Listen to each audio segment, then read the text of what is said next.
And people are like, oh, there's not enough founders. I was like, no, I'm sure there's enough founders, but there's just no opportunity for them to get funded, so you just don't see them.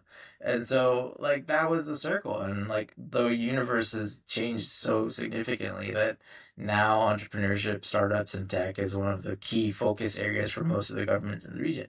When I was talking to governments in 2010, they were ignoring, like, they're like, oh, it was this dinky little thing you're talking about. I was like, yeah, it's dinky now, but it grows. Like, it grows. Like, that's the whole point of startups in VC.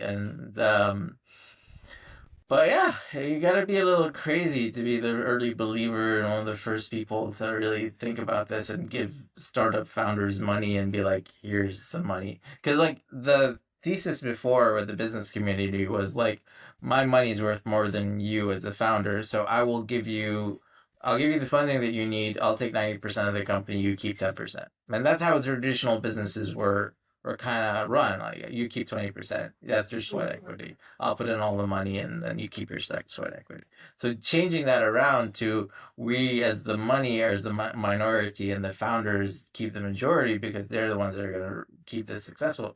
That was a Yeah. major like mental shift that has happened like now with a lot of investors. So it's been an interesting journey, honestly.